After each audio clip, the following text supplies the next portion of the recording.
This is the Orbital Pathfinder, a mouse that's looking to shake up the extremely stale peripheral market, as this is the most advanced take on a modular mouse we've seen released to date, offering over 3,000 shape configurations in its form while also having top-of-the-line specs and fantastic performance. Now, given the modular nature of the Pathfinder, this is a mouse I personally have been very excited for, and while mouse modularity has been attempted before, previous attempts have always been a little underwhelming, but Orbital has taken this modular concept to a new level here with the Pathfinder, and their execution is actually extremely good, as the mouse's engineering and build quality and overall functionality is extremely impressive. But is the Pathfinder a mouse you can truly call your endgame mouse, or is it merely a tool you can use to find your endgame shape? We're going to answer that question as well as talk in depth about the mouse's performance, specs, features, and the pros and cons of the Orbital Pathfinder in today's episode of the mel0n Review. But before we get started, if you enjoy the video and want to see more in-depth reviews like this, as well as a full teardown of the Orbital Pathfinder, be sure to leave a like on this video and get subscribed to the channel. But without further ado, let's get right into today's episode of the mel0n Review. Now, for testing parameters, I used the Pathfinder for approximately 3 weeks, daily driving the mouse for both work and gaming use, and of course I also tested a variety of shape configurations but settled on the LSH-111 and the LXR-111 as my favorite configurations. For skates, I tried all the included skate types but primarily used the stock Obsidian full-size skates over my testing, and for sensitivity I used my usual ranges of 40cm per 360 for fabric pads and 50cm per 360 for hard pads. Now, pricing is one area where Orbital has received a fair amount of criticism, as the Pathfinder currently retails for 189 USD, which is approximately 265 Canadian dollars. This is much more expensive than most mice on the market, which many people have complained about, and while I do think the price is high, this is Orbital's first ever mouse, and the price does include the V1 shape kit, which allows for the 3,000 plus shapes. So yes, while the entry price for the Pathfinder is very high, keep in mind that instead of paying for one premium mouse or a few cheap clones, you're getting one mouse with 3,000 plus shapes, which does justify the price in my opinion. That said though, I do wish there was a way to purchase the Orbital core itself and add on the specific modular attachments you want, as that would reduce the overall price since you won't be paying for modular parts you won't use. Hopefully we'll see that option added in the future for the Pathfinder, but for the V1 launch the pricing does make sense in my opinion, and in all honesty I expected the mouse to retail for much more given the amount of R&D that went into developing the Pathfinder,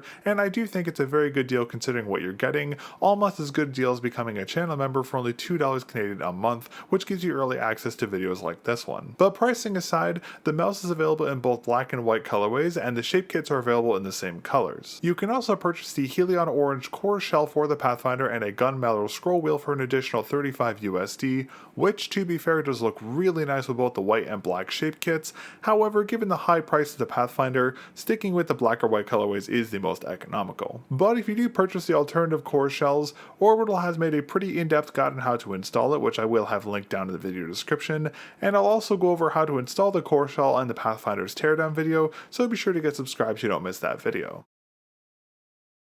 Now, as of the V1 launch, the Pathfinder includes 2 boxes, a smaller box for the Pathfinder core and the Exploration V1 kit. We'll talk more about this kit in a moment, but let's focus on the core box first. Now, the core box has a space theming similar to the theming of the Exploration box, which is very fitting of the Orbital branding. On the back of the core box there is a list of what's included as well as a full spec list, and inside the box you'll find the Pathfinder core along with an 8 GHz dongle and 2 accessory boxes. Now, the core comes without any shape attachments pre-installed, but it does come with side buttons and 4 larger PTFE dots gates installed. These gates do have a blue protective film over them, so be sure to remove the film before using them. The 8 GHz dongle is reminiscent of the dongles G-Wolves includes with their mice, just a thicker design. However, just like the G-Wolves dongles, the Pathfinder's dongle has a very large rubber base, which does keep the dongle very well anchored on your desk. And inside the larger accessory box we have a USB A to C cable, but unlike many mice's stock cables which are either too rigid and or have a non-tilted USB-C end, the Pathfinder's cable, while being a thicker cable, is surprisingly flexible and has a very smooth paracord wrapping and a tilted USB-C end. I can't tell you how happy I am to see this, as cables are often overlooked by most brands, but Orbital definitely paid attention here, which is a great thing to see, and I'll talk more about the stock cable later in this video. And lastly, we have the smaller accessory box, which includes a full user manual for the Pathfinder, which not only gives you a pretty thorough breakdown breakdown of how to use the mouse and the modular parts. It also includes an in-depth guide of how to install and use the included skates, as well as a speed guide for them, which is another great attention to detail. Also stuffed into this tiny box are several stock skate options, which include 6 additional PTFE dot skates, the same as the one pre-installed on the core, which also have the same blue protective film over them, so again, make sure to remove this film prior to use. There is also a full set of 20 X-Ray Pad Obsidian Pro Air dots, as well as a hybrid set of Obsidian skates, and I'll talk more in depth about these skates later in this video, but Orbital has done a really great job with the included skate options, as they include a skate type for every use case and pad type, which is a great attention to detail. And lastly, we have 2 X-Ray Pad branded adhesive removal wipes and alcohol wipes, which are used for removing adhesive residue if you want to swap the stock skates. However, be very careful with the adhesive removal wipes, as they can corrode the Pathfinder's coating, so be sure to only use these wipes on the base of the mouse. Alright, and that's everything for the Pathfinder's core box, so let's talk about the modular parts next. Now, as of launch, the Pathfinder includes the Exploration V1 kit, but in the future there will be additional kits available, and you can 3D print custom shapes for the Pathfinder as well. However, please note that the Pathfinder's warranty doesn't cover damage to the Pathfinder's core caused by 3D printed components. Now, this Exploration V1 kit includes 4 side pieces, 7 right side pieces, and 4 hump pieces, 3 sets of side buttons of all of differing heights, 1 pre-installed on the mouse and 2 included here, as well as 4 side spacers and 2 hump spacers, and I'll talk all about these individual pieces more in depth later in this video, but for now I wanted to note that Orbital has rated all the swappable components for approximately 20,000 cycles, removing and reinstalling them, which according to them is roughly 3 years of changing the orbital shape 20 times a day, which is a very impressive estimate in terms of durability, but we'll have to see if the modular components can hold up over long-term use. Also included with the shape kit inside is a pretty thorough guide on how to use these modular shapes, how to measure and use what shapes for what hand size, as well as some sizing guides and some other very useful information, as well as some recommended starting configurations, and another great attention to detail is that the bottom of the box top also has the shape names listed on there, so if you want to use someone else's configuration or any of the recommended configurations, you can use this as a reference for finding the shapes. And lastly, in terms of warranty, the Pathfinder's core has a 2-year limited warranty, which again does not cover any core damage caused by 3D components, and the modular components that come with the Pathfinder are covered for manufacturing defects under this warranty as well. Now, when it comes to performance, the Pathfinder is a tricky mouse to quantify due to its modular nature, as this is essentially testing 3,000 plus mice in one, and because of the sheer range of shapes available, at first I struggled to perform well with the Pathfinder as I was testing so many different shape configurations, but after about a week or so of testing, I found 2 particular shape configurations that worked really well for my larger hand size, the LSH111 and the LXR111, and once I had those configurations, that's when the Pathfinder really started to shine in terms of performance. Now, the core's performance specs, as we saw earlier when I looked at the box and the user manual, are top of the line, and even though this is Orbital's first mouse, their firmware and hardware implementations here on the Pathfinder is borderline flawless, so to my surprise, the Pathfinder's usage experience, aside from settling on a shape, was pretty much flawless, and over my testing I didn't run into any technical or mechanical issues with the mouse, aside from 2 minor issues we'll talk about later in this video, and to my surprise, the mouse's high polling rates were extremely well implemented as well, and in combination with the mouse's fantastic accessories, specifically the wide range of included skates, the overall performance and usage experience for the Pathfinder was great. This concept of being able to swap the mouse's shape at will to optimize it for different game types or grip styles or aim types is something I've never seen done so well on a mouse before, but it does have its limits, as this can very easily be a double-edged sword, as it's very easy to fall into a rabbit hole of constantly changing the mouse's shape, and if you don't give yourself a couple of days to let your aim adjust to a shape configuration, you'll have very inconsistent performance on the Pathfinder, so keep this in mind when testing its 3,000 plus shape configurations. But all that said, while the Pathfinder is a very impressive mouse, both in terms of the design and performance and the engineering that went into making this mouse, I did find the novelty of the modular shape to lose its appeal very quickly, as once I found configurations that worked for my larger hands, I didn't really see a point to further experiment with the mouse's modular nature. Now, Now, to be fair, I'm already well aware of what mouse shapes work for my hands, as I've used hundreds of mice in my time reviewing, so the Pathfinder's modular nature wasn't as useful to me. But for someone who's new to gaming mice and is trying to find out what shapes work well for their hand size, the Pathfinder's modularity is an amazing feature which can be very useful as a tool, as instead of buying 50 plus different mice to test shapes, you can purchase one mouse to test 3000 plus shape configurations, and if you find a shape that you like on the Pathfinder, the mouse's core specs are more than good enough for you to maintain the Pathfinder long term. But to be clear, while the Pathfinder's modularity wasn't as useful to me, I still really enjoyed my time with the mouse. In my opinion, it's the best mouse of 2025 so far, and it is a very important one as Orbital is innovating, something that most brands outright refuse to do, and I'm looking at you, Logitech. So while the Pathfinder isn't necessarily a mouse I'd use long term and its modularity isn't as useful for me, it's still something I want to promote as support, as this kind of innovation is something the peripheral scene desperately needs. And I truly hope the Pathfinder inspires other brands to think outside the box and take risks, just as Orbital has done here with the Pathfinder. Now, as I just mentioned, the overall build quality of the Pathfinder is extremely impressive, especially when considering this is their first mouse, but there are two small issues with my unit. Firstly, the core's top framing where the shell button's anchor does have a creak and a pop when pressure is applied to it, and secondly, my unit's side buttons became quite loose over my testing, specifically the rear one. Orbital is already aware of both of these issues and they will be fixed on a future batch of the Pathfinder, as they're caused by some slight spec issues with the shell's manufacturing, and the issue with the side buttons can be quickly resolved with the tape mod, and Orbital has made a very thorough guide on how to fix this issue, which I'll have linked in the video description, and I'll also go over how to patch this in the Pathfinder's teardown video. But aside from those two minor issues, the rest of the Pathfinder is extremely well built, and the engineering of the mouse is extremely impressive, as Orbital has essentially redesigned the concept of mouse from the ground up, and their implementation of everything is extremely impressive, specifically the main clicks, as instead of being stabilized in the top shell like we commonly see, they actually anchor into stabilizers installed above the PCB, and this works extremely well as the main clicks have the best stabilization I've seen on any main click in recent memory, and on top of that, they've also designed the Pathfinder's PCB to be compatible with both optical and mechanical switches. So if you dislike the main click switches on the Pathfinder, you can desolder them and install your preferred mechanical switches, which is an amazing feature. And on top of all this, the mechanical aspect to the Pathfinder is also extremely impressive and very well engineered, as the rail system used for the core's modular side components is very well designed, and the side pieces when installed feel extremely solid and don't creak or flex at all, even with the spacers used, and the rear modules are also quite well designed, but when using spacers, the larger rear modulars can wobble and creak slightly when pressure is applied to them, but this never impacted the mouse's performance over my testing, but I wanted to note this just to be thorough. But overall, the Pathfinder's build quality and QC is extremely impressive, and I'm actually very impressed with how solid this mouse feels, but I did want to note that due to the mechanical nature of the mouse's modular components, if you shake the mouse you will hear a little bit of a rattle from the springs in the bottom, but this only happens if you really shake the mouse and it never occurred during normal use, so rest assured that won't affect the overall usage experience here on the Pathfinder.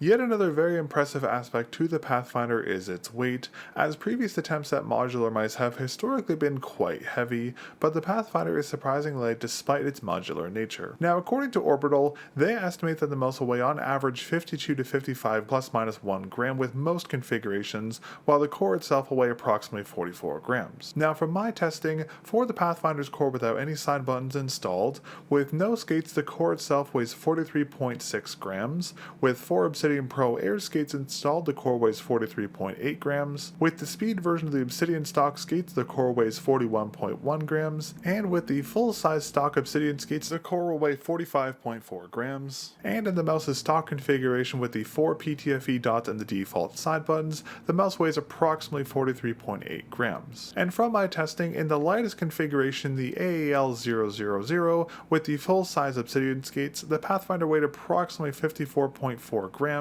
And in its heaviest configuration, the CWH333 with both spacers stacked, the mouse weighed approximately 59.2 grams. So overall, the Pathfinder in most normal configurations will be well within the 52 to 55 plus minus 1 gram spec, but some larger configurations will be slightly over this weight spec, but given the mouse's modular nature, it's quite hard to give an accurate weight spec for the mouse. However, the estimated range Orbital has given is pretty accurate, which is great to see, and all things considered, the true weight of the Pathfinder Pathfinder is very impressive. I honestly expected this mouse to be more in the 70 to 80 gram range, but the Orbital team did a great job at weight optimizing the Pathfinder.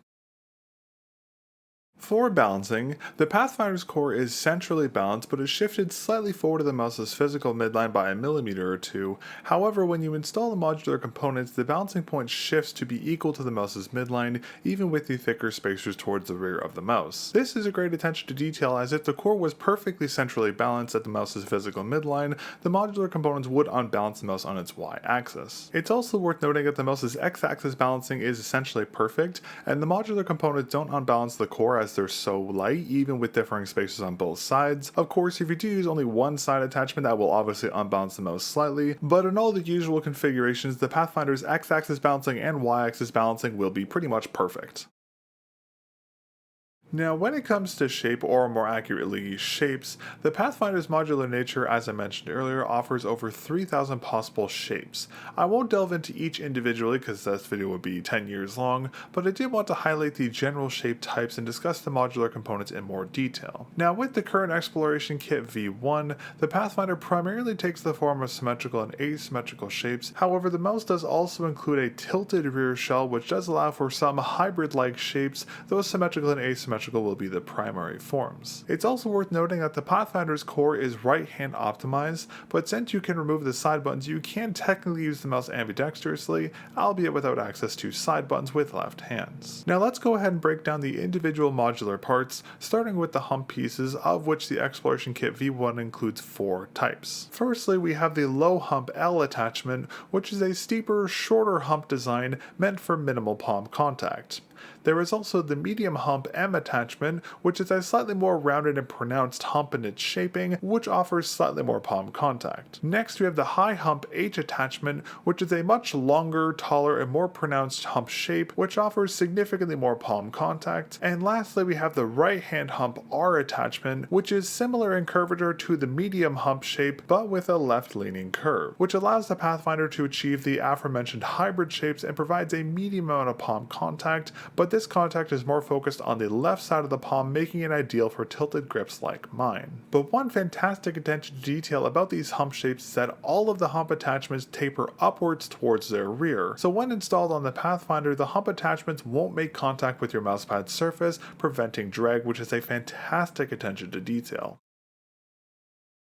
And for the left side pieces, the V1 includes 4 pieces, all of which are outwardly tilted. Firstly, we have the latch L attachment, which provides a very natural comfort hump for thumb placement with palm or extended grips, while also offering a decent anchoring point for claw grips with an angled thumb. Next, we have the claw C attachment, an attachment very similar to the latch attachment but much thicker, which emphasizes the comfort hump more for palm or extended grips, but seems to provide less of an anchoring point for claw grips with an angled grip despite its naming. Next, we have the pinch P attachment, which again is very similar to the claw attachment but with similar thicknesses in the top to mid region, but a thinner rear region, which gives a thinner comfort hump for thumb placements with palm or extended grips, but again less of a contact point for claw grips with an angled thumb. And lastly, we have the average A attachment, which is the most normal shaped left side piece attachment, which is much thinner than the other attachments, and it also lacks that comfort hump of the other pieces, but allows for much more freedom of positioning for all grip styles.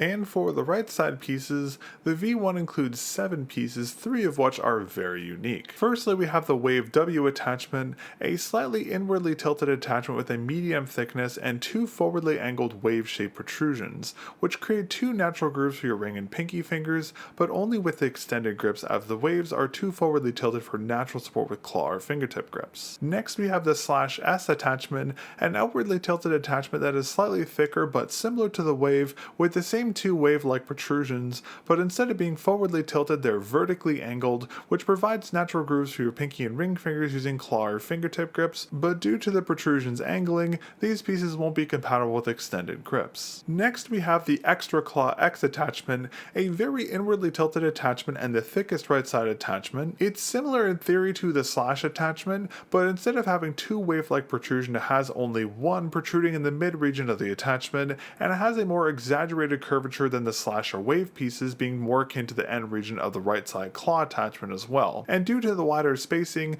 the extra claw attachment is more variable in its usage as it provides a comfort groove for pinky and ring fingers contacts at all angles, making it compatible with extended grips, claw grips, fingertip grips, and even very aggressive grips like aggro claw grips. That's it for the three very unique side attachments. Let's go on to the more normal ones. Firstly, we have the right hand R attachment, which is very similar in thickness to the latch attachment but inverted in its curvature as it's inwardly tilted towards the front and outwardly tilted towards the rear. This attachment creates a large lip-like shape which can be used as a resting point for pinky and ring fingers with extended grips and palm grips, but this attachment doesn't do much support for claw and fingertip grips. There is also the Claw C attachment, which is an odd attachment as it's essentially an inverted version of the right hand attachment, as it's thicker towards the top of the attachment and thinner towards the bottom, while having the same thinner top mid region and thicker end region. And due to its inverted nature, this attachment is much more compatible with fingertip grip and claw grips, as the thicker upper region creates a supporting lip, so to speak. This attachment still can be used for palm grips and extended grips, but it won't provide as much support. Next, we have the Pinch P attachment, an attachment that is essentially a thinner version of the right hand attachment,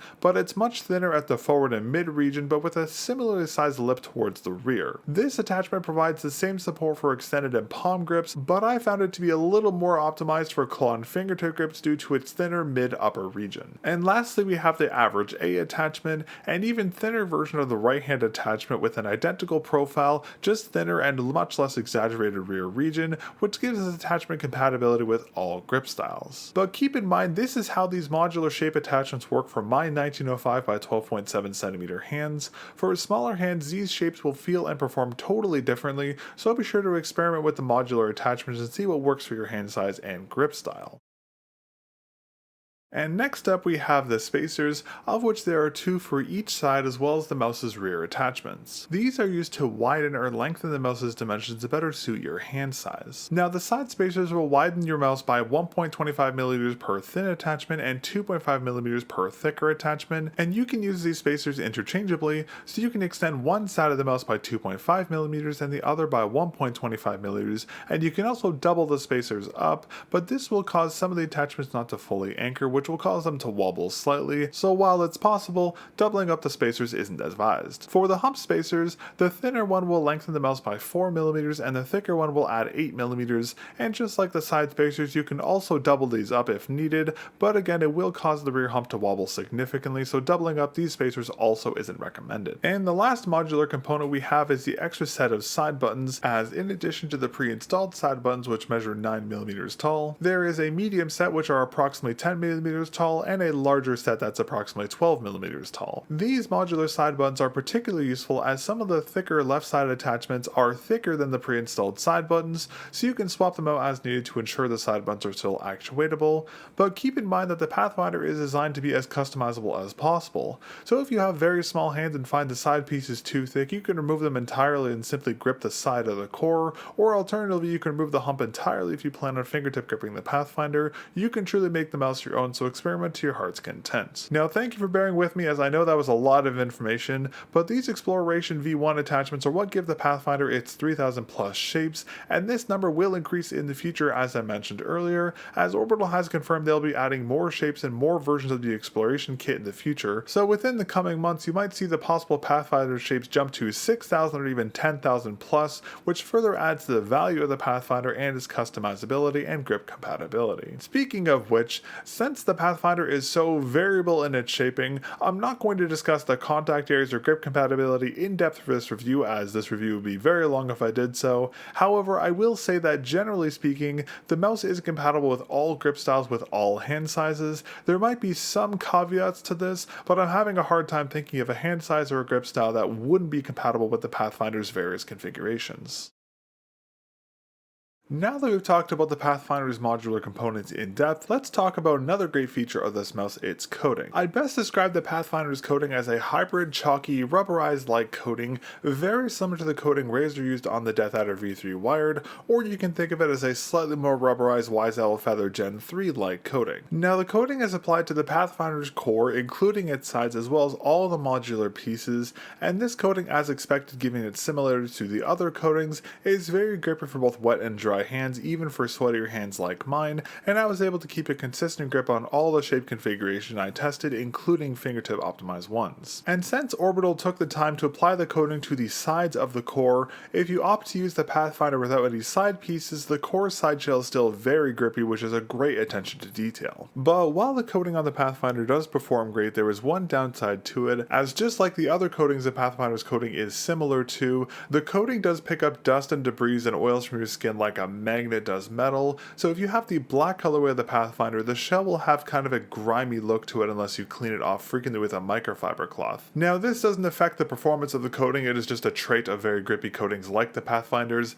but if you are picky about the appearance of your mouse, I would recommend getting the white core and white modular pieces, as they won't show the grime nearly as much as the black coating will. Now since the Pathfinder's coating is so good, Orbital opted not to include any grips with the Pathfinder, which is fine in this case. However, if you find the Pathfinder's coating to be slippery or don't like the texturing of it, you can always use aftermarket grips such as the X-Ray Pad Cicada Wing V2s or Gecko's V2, as they're the best performing aftermarket grips I've tested to date, and the Universal Kit X-Ray Pad cells for both of those grips are ideal for usage on the Pathfinder's modular components, even the more uniquely shaped ones.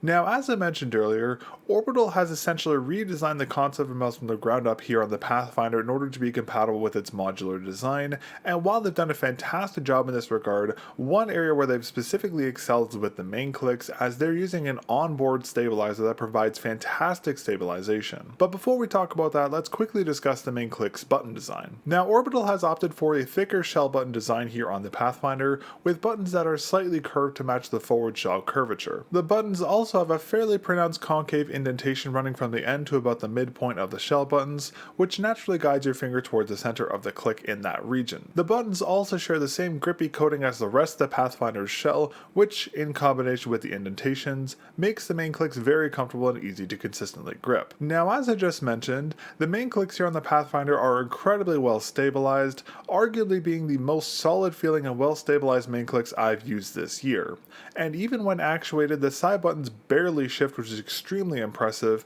and this is possible due to the unique stabilizing method they're using, as instead of the main clicks being stabilized by the top shell as we commonly see on most mice, they are stabilized by a stabilizer piece installed directly onto the mouse's PCB, which the shell buttons physically hook into. Now initially I did have some concerns about the stabilization method as it was so different from what I'm used to seeing, but over my testing the Pathfinder's main clicks were incredibly well stabilized and maintained their stabilized feeling, and I didn't experience any grinding or wobbling issues with them. So yet again, much like many other aspects of the Pathfinder, Orbital's engineering and design prowess here is incredibly impressive, and I hope we'll see the stabilization tech used on Orbital's future projects as their main clicks feel fantastic. However, while the main clicks are very well designed for the most part, one issue you might encounter is that they aren't indented into the mouse's top shell. This, in combination with their thicker edges, might lead to some interference issue with thinner side pieces such as the average sides, but even with my larger hands I didn't have many issues with this as there's a sufficient gap between the side pieces and the shell buttons, but still, this is something to keep in mind if you have particularly large hands and fingers like myself. And in terms of click heights for the Pathfinder, at the end region of the shell buttons they're approximately 14.7mm tall, at the mid region around the termination point of the scroll wheel they're around 24.9mm tall, and at the top region of the main clicks they measure approximately 32.5mm tall. Now in terms of click audio, here's a quick sound test of the Pathfinder's M1 and M2 buttons.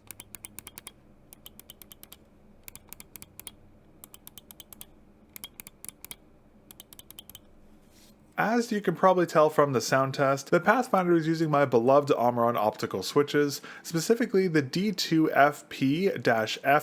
SKU, which are rated for 70+ million cycles with the expected crisp, pingy audio feedback and snappy feel. In terms of actuation weight, the Pathfinder's main clicks are on the lighter side of the spectrum, feeling around a 6 out of 10. They are ever so slightly lighter than the other mel0n switch implementations I've used on other mice, but they are slightly heavier than most common mechanical switches switch implementations. But keep in mind that the actuation weight for the main clicks does slightly change depending on where you position your fingers, as it'll be the aforementioned 6 out of 10 in terms of actuation force at the end to mid region of the buttons, but if you click towards the top region of the buttons, they do become much heavier, having an actuation weight of approximately 7.5 out of 10. In terms of travel, both the Pathfinder's main clicks have a low to medium range of pre-travel, leaning more towards the lower end of the spectrum, and a very low range of post-travel, and this in combination with the click's snappy rebound makes the Pathfinder's main buttons very responsive and highly spammable. And as I mentioned earlier, Orbital had designed the Pathfinder's PCB to be compatible with both optical and mechanical switches. So if you dislike the stock mel0n opticals, you can swap them out for your preferred mechanical switch type. But to do this, you will need to desolder and solder in the new switches, but this kind of compatibility is something I have never seen before on a mouse, and it is an amazing feature I wish I saw on more mice. And lastly, in terms of debounce, by default, the Pathfinder has a 4 millisecond debounce filter, which I would recommend adjusting considering the optical stock switches. However, if you end up installing mechanical switches, the mouse's debounce filter does support 1 ms to 20 milliseconds, so you can adjust this as needed for your various mechanical switches if you choose to install them on your Pathfinder. Next, let's talk about the Pathfinder's side buttons, which, while they are well implemented, sadly developed a bit of an issue during my testing. But before we talk about that, let's discuss the side buttons themselves. As I mentioned earlier, the Pathfinder includes 3 sets of side buttons, a pre-installed 9mm set and 2 additional 10mm and 12mm sets. All these side buttons are interchangeable, so you can mix and match the side button heights as needed to be compatible with the various left side pieces. All the side buttons do share the same shape, being thinner, flattened side buttons with a slight tilt to match the top shell's curvature, which is more pronounced on the rear side button than the forward one. The side buttons are centrally positioned in the mouse's shell at the sensor's position, which makes them fairly easy to actuate for most hand sizes, and they also share the same grippy coating as the rest of the Pathfinder's shell, so despite their thinner profile and smaller surface area, they're still quite grippy and easy to actuate. However, where the side buttons fall short is their stabilization, as due to the aforementioned manufacturing issue, there's a small gap between the side buttons and the side shell, which is supposed to support the side buttons, which caused the side buttons to develop a bit of a wobbling issue, specifically with the rear button. Now, Orbital is well aware of this issue, and they said it will be fixed on a future batch of the Pathfinder, and this issue can be easily patched on the V1 Pathfinders with a quick tape mod, which I did do on my Pathfinder, and it did fix the issue somewhat. The rear side button still had a little bit of wobble, but it was much better than before. Now, Orbital has provided a fairly in-depth guide of how to do this tape mod, and I'll link that down in the video description for you, and I'll also explain how to do the tape mod in the Pathfinder's teardown video as well. But despite the unfortunate wobbling issue here, the side buttons here on the Pathfinder do still feel quite good, and here's a quick sound test of the Pathfinder's side buttons for you.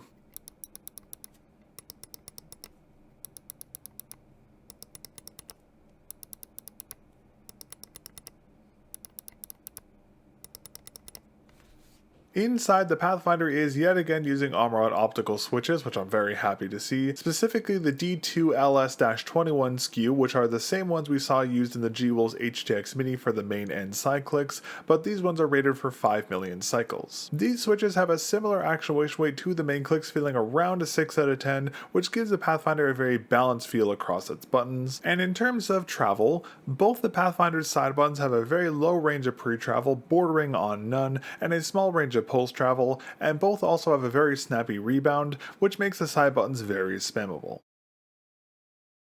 Now, for the Pathfinder's scroll wheel, Orbital decided to use a magnesium alloy wheel instead of the typical plastic wheel with a rubber texturing wrapped around it we see on most mice. But interestingly, the wheel here is much wider than most scroll wheels, and it has a raised linear texturing running across it, but since it's magnesium, the wheel can be somewhat slippery if you have sweaty hands, but its unusual width does help to mitigate most grip issues, and the same applies to the gunmetal scroll wheel, which is included with the Helion orange core. The scroll wheel here on the Pathfinder is also quite pronounced for the mouse's top shell profile, which gives it a slightly wider scroll range than most mice, but one that'll be wide enough for both gaming and general use. And on the inside, the Pathfinder uses a TTC 11mm gold dustproof encoder, which has a scroll force around 6 out of 10, similar in strength to the actuation weight of the main and side clicks. However, the encoder has much more pronounced scroll points than we commonly see, which gives the scroll wheel a very controllable feeling. I quite like this, as it allows you to scroll wheel click click the scroll wheel without accidentally scrolling, an issue I commonly find on most gaming mice with weaker encoders. And speaking of the scroll wheel click, the Pathfinder uses a TTC dustproof pillar switch for the wheel click, which has a similar action waste rate to the main clicks, but only when you actuate them at the top of the buttons, as the pillar switch have an action waste rate of around 7 out of 10, and as expected for a scroll wheel switch, the scroll wheel click has a weaker rebound, so it's not as spammable as the other buttons on the Pathfinder, but it gets the job done.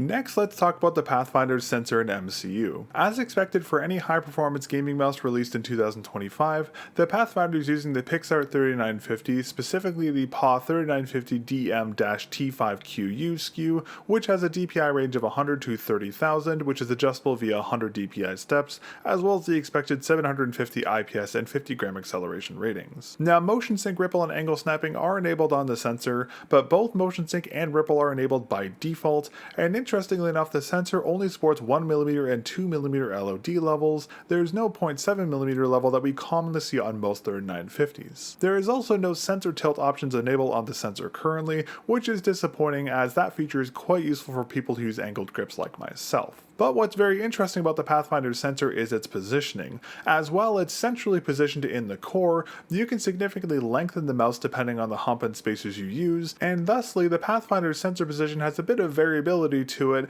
as it can be more forwardly positioned with some configurations depending on the length, and some grip styles will also affect the positioning as well, so keep this in mind. It's also worth noting that the mouse supports both a standard and esports mode similar to the high performance and standard modes we've seen on other mice, which when enabled, the esports mode improves the Pathfinder's performance but at the cost of increased battery life. However, this is only usable on 1 GHz polling on both wired and 2.4 GHz connectivity types. And lastly, in terms of MCU, as expected, the Pathfinder is using the Nordic 52840 MCU, the MCU of choice for almost every single high performance gaming mouse on the market. And for the Pathfinder's high polling rate implementations, as I mentioned earlier, even though this is Orbital's first mouse, the overall performance as well as the high polling rate implementations are stellar, much better than I expected them to be. Now on the wireless 2.4 GHz connectivity, the Pathfinder supports 125 Hz to 8000 Hz, and on wired USB-C connectivity, the Pathfinder supports 125 Hz to 1000 Hz. Personally speaking, I wish we saw AK wired polling as well, but hopefully that'll be a feature we see on a future version of the Pathfinder. And over my testing, all the wireless and wired polling rates worked flawlessly, and I didn't run into any issues to speak of on the 1, 2, or 4K polling rates, but 8K Hz was a bit of a different story, but that was due to the age of my system, not Orbital's implementation. And next up, let's talk battery. Now, the Pathfinder is sporting a 300 mAh battery, a fairly standard sized battery for a mouse like this. However, Orbital is estimating some very odd battery life specifications, as they're saying the Pathfinder will last around 1.5 days on 8K Hz, 3 to 4 days on 4K Hz, 5 days on 2K Hz, and approximately a week plus on 1K Hz, which are unusually high battery ratings, especially for a 300 mAh battery, and they didn't specify whether this data was based on constant motion or what performance mode was used for the 1K polling estimations. Now for my testing, setting the Pathfinder's DPI to 1600, setting auto sleep to 20 minutes, disabling motion sync and ripple, and putting my Pathfinder on a mouse jiggler to simulate constant motion, my Pathfinder's runtime on 1K Hz was 77 hours, and this is in the esports mode. On 2K Hz it was 45 hours, on 4K Hz it was approximately 32 hours, and on 8K Hz it was only around 19 hours. But keep in mind, while my data values are much lower than Orbital's advertised specifications, I was simulating constant motion from my testing, and during normal use the mouse won't be constantly moving, so the Pathfinder's runtime will be longer as auto sleep will kick in to save some battery, but I can't say whether it'll be similar to Orbital's interesting advertised runtime. And speaking of which, I would like to see Orbital maybe kind of tune their estimated battery lives here for the Pathfinder, as my data is very different from theirs, and I hope we'll see Orbital update the Pathfinder's product page with some more accurate battery life estimates. It's also worth noting that the Pathfinder's battery is very accessible, as you only need to remove the top shell to access it, so if you want to mod in a higher capacity battery or shave some weight off the unit with a lower capacity battery, it's very easy to do so. And in terms of charging, the Pathfinder charges via a USB-C port at the front of the mouse, but it's a bit stiff, so getting cables in and out of it can be rather tricky. However, it will loosen up over time, but just keep this in mind. And the port is also universal, so it'll be compatible with most if not all types of aftermarket cables, but since the Pathfinder's stock cable is so good, I'd recommend using that over aftermarket cables.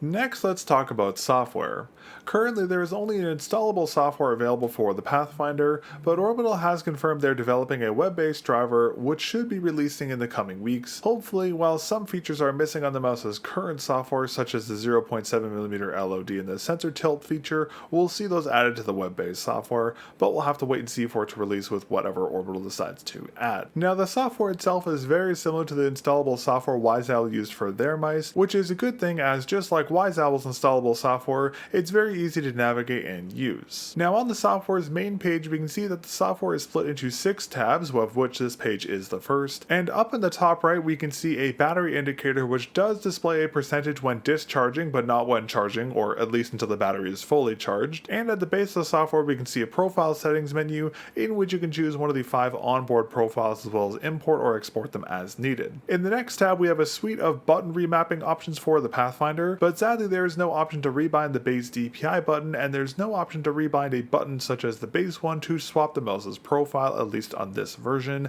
and hopefully we'll see this feature added in the future. In the next tab we can adjust the mouse's DPI levels and preset values, of which there are 5, as well as adjust the mouse's report rate, but keep in mind the DPI is only adjustable in 100 steps currently. Next we have a macro editor which is pretty self-explanatory, and next we have another settings tab in which you can configure the mouse's LOD to low 1mm or high 2mm, enable or disable motion sync, ripple, and angle snapping, but as I mentioned earlier, ripple and angle snapping will be enabled by default. We can also set the scroll direction, enable standard or esports mode, adjust the main click's debounce filter, as well as set the mouse's auto sleep timer and adjust the mouse's speed, scroll wheel speed, scroll type, and double click speed. And in the last tab we can see a readout of the mouse's firmware and software version as well as the dongles version, and there's also an option to auto run the software on launch, several software language options, and a button to factory reset the Pathfinder, as well as a left click lock toggle. But overall, the Pathfinder's installable software is pretty solid, but as I mentioned earlier, it is missing a couple of features which hopefully we'll see added to the Pathfinder's web-based driver. Alright, and now we get to my favorite section of every review, repairability. Now I'll admit I was quite concerned about the Pathfinder's level of repairability, as historically modular mice have been quite difficult to service. But to my surprise, since Orbital designed the mouse with modularity in mind and basically from the ground up, the unit is extremely serviceable, which I'm very happy to see. Now open the unit is as easy as unscrewing 2 screws at the rear of the shell, and once those are removed as well as the rail system for the rear shell, you can pop the top shell off the base and access the internals. And as you can see, the inside of the mouse is very well designed and everything is very easy to access, so if you need to repair something such as the side buttons, replace a component like the battery, or swap the shell to the limited edition Helion orange core, or just clean the inside of the mouse, all of these things are very easy to do so. And if in the long run the mechanical component that anchors the side modular pieces fails, that is also incredibly easy to service, which is yet another great attention to detail. And as I mentioned earlier, Orbital designed the Pathfinder's PCB to be compatible with both optical and mechanical switches, so you can solder in your preferred switch type here on the Pathfinder, which again is an awesome feature. So overall, the Pathfinder is a very serviceable mouse, one that honestly surpassed my expectations, and if you want to learn how to take the Pathfinder apart, clean it or mod it or tape mod the side buttons or swap the core shells or repair a broken component, be sure to get subscribed as I'll show you all how to fully disassemble and reassemble the Pathfinder and more in its teardown video, which we'll be releasing very soon. Next, I wanted to circle back to the stock skates that I briefly talked about earlier, as unlike most mice, the Pathfinder includes skates for essentially every use case, which is yet another fantastic attention to detail. Now, as we saw earlier, the Pathfinder comes with 4 large PTFE dots pre-installed and also includes 6 extra, all of which have a blue protective film over them, so be sure to remove that prior to use. These skates are honestly surprisingly not that bad, much better than most PTFE skates, as they're a larger surface area and more flattened than most dot skates, which makes them compatible with most pad firmness types. However, because they're dots, they still do bottom out very easily on extra soft firmness pads, and since they're 100% PTFE, they do wear very quickly on glass, so make sure to only use them on soft to medium firmness fabric pads and not on any kind of hard pad. But if you plan on using the Pathfinder on a glass pad, don't fret, as the Pathfinder also includes a set of 20 X-Ray Pad Obsidian Pro Air dots, which I've covered here on the channel before, and these are a fantastic glass pad optimized skate, as they offer a more controlled and quieter experience when used on hard pads due to their added layer of SMPF foam and material. But unlike what Orbital said in their skate guide and the user manual, these skates are designed to be only used on hard pads, as their UHMWPE material, while extremely durable, has a very high friction coefficient when used on fabric surfaces, which can make them feel sticky for lack of a better word. So if you do end up using these skates, make sure to only use them on hard pads, and if you do end up using them, be sure to work them in prior to use. And lastly, we have a very unique hybrid set of X-Ray Pads Obsidian skates shaped specifically for the Pathfinder. These skates are quite unique, as instead of just being a full-size set, they're cut in a way where they're both a full-size set and a speed set, which is a really neat idea. I hope we see X-Ray apply to their other skates, as having both a speed and full-size skate in one set is a really cool concept. But aside from the unique hybrid design, these skates are made of the same hardened PTFE material as X-Ray Pad's other Obsidian skates, and they have the same frosted texturing across their surface, which gives these skates a very controlled experience and compatibility with both fabric and hard pads. Now, the speed version of these Obsidian skates will be best suited for medium firmness fabric pads and all hard pad types, while the full-size set will be usable with all soft pad types and firmnesses as well as all hard pad types. But just like the Obsidian Pro Air skates, if you plan on using either version of the Obsidians on hard pads, make sure you work them in prior to use. Now, normally whenever I review a mouse, I test the stock skates for a couple days to see how they feel, and then I almost always swap them out for aftermarket skates, which funnily enough are usually the X-Ray Pad Obsidian skates of some variety of them. So since the Pathfinder included my preferred set of skates, I didn't find the need to use the aftermarket options during my testing, and even if you don't like the Obsidians, you can still use the included PTFE dots or the Obsidian Pro Air series dots depending on your setup. But overall, the included skates with the Pathfinder is yet another great attention to detail. Oftentimes mice only include PTFE skates, which requires you to rely on aftermarket options if the stock ones aren't to your liking. However, since the Pathfinder includes a skate type for every possible use case, I highly doubt you need to rely on aftermarket skates for the Pathfinder. Oh, and on the topic of aftermarket skates, another really awesome feature to the Pathfinder is that its base is completely flat, which allows you to position either the stock skates or the included dots or any kind of skate in essentially any configuration. This is a fantastic attention to detail I've only seen done on Gevo's mice to date, and I'm very happy to see this flat base design here on the Pathfinder. Alright, and lastly, let's talk about the Pathfinder's stock cable. As I mentioned earlier, unlike most brands who often treat stock cables as an afterthought, resulting in stiff, unusable cables being included with most mice, Orbital yet again paid a lot of attention and included a fantastic stock cable here with the Pathfinder. Now, the cable is the expected USB A to C type, and it is on the thicker end when it comes to a stock cable, but it's still thin enough where it is still compatible with bungees, and its paracord wrapping is relatively low friction, so dragging it across your mousepad won't cause any additional drag, and it also has a tilted USB-C end, which is something I'm very happy to see. For those of you who watch the channel for a long time, you'll know non-tilted USB-C ends on stock cables is something I complain about with almost every mice I cover here on the channel, so I am really happy to see that Orbital's attention to detail continues here with its stock cable. And unsurprisingly, since the cable is so well designed, it performed amazingly here on the Pathfinder, and even though the mouse only supports 1 kHz on its wired connectivity, the wired experience with the Pathfinder was great. In all honesty, this cable is the closest I've seen a brand come to the Pulsar X2 series stock cables, and hopefully we'll see the same stock cable design included on Orbital's future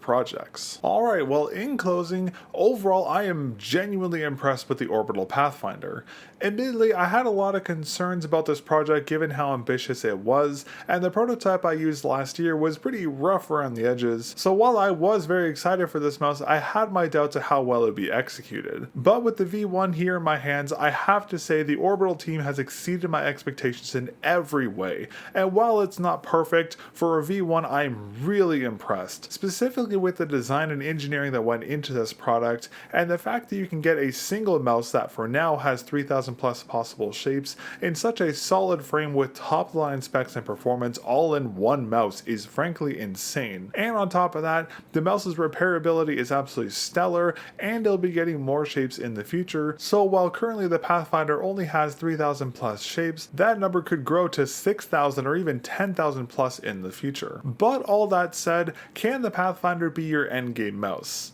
Maybe, it's hard to say, but the ability to test a bunch of different shapes is amazing, and yes, there is a merit to this as you can swap the shape and optimize the mouse depending on the game you play, but as I said earlier, the novelty of the modular nature did lose its flair for me after a little bit of time, as once I found shape configurations that work for my hand size, I didn't really feel the need to experiment further with the Pathfinder's modular nature. And because of that, personally speaking, I think the Pathfinder, while being an extremely good mouse, is more of a tool you can use to find your endgame shape at one price, rather than purchasing 50 plus different mice. And while the Pathfinder does offer some very unique side pieces such as the waves / and extra claw attachments, I still found myself performing better on other mice with more normal shapes, but keep in mind this opinion is based on the current Exploration V1 kit. In the future there will be more kits for the Pathfinder that will offer more unique shapes you won't find on other mice, which would make the Pathfinder a better endgame mouse in my opinion, but in its current form, again, while it's a great mouse with very impressive engineering, it's more of a tool to find your endgame rather than being a true endgame mouse in my opinion. And again, that's not to say the Pathfinder is a bad mouse by any means. It is without a doubt my favorite release of 2025 so far, but again, for me, this is more of a tool rather than an endgame mouse. But regardless, I'm still going to support this project as much as possible as the scene needs ambitious, innovating projects like the Pathfinder desperately. And as I mentioned earlier, if you're interested in learning about the mouse's internals or how to disassemble the mouse for cleaning or modding, be sure to get subscribed so you don't miss the Pathfinder's teardown video. I will also do my best to cover any further Orbital release here on the channel, so if there's an Exploration Kit V2, I will definitely cover that here on the channel, so be sure to get subscribed so you don't miss those videos as well. And if you'd like to learn more about the Orbital Pathfinder or pick one up for yourself, you can find a product pages linked down below in the video description. But with that, that's everything for today's episode of the mel0n Review. Big thanks again to Orbital for sending over the Pathfinder for a review. I really appreciate it, and I'm very excited to see what's next for Orbital and how the Pathfinder is going to evolve in the coming years. And of course, a big thank you to all of our channel members who make what I do here on the channel possible. If you'd like to support my efforts here on the channel with the in-depth reviews and the Teardown project, consider becoming a member here on YouTube, as that is the best way to directly support the channel, and being a channel member gives you early access to all upcoming content. So if you'd like to support what I do here on the channel, consider becoming a channel member today. Thanks again for watching my review of the Orbital Pathfinder, and I'll catch you all in the next episode of the mel0n Review. Peace.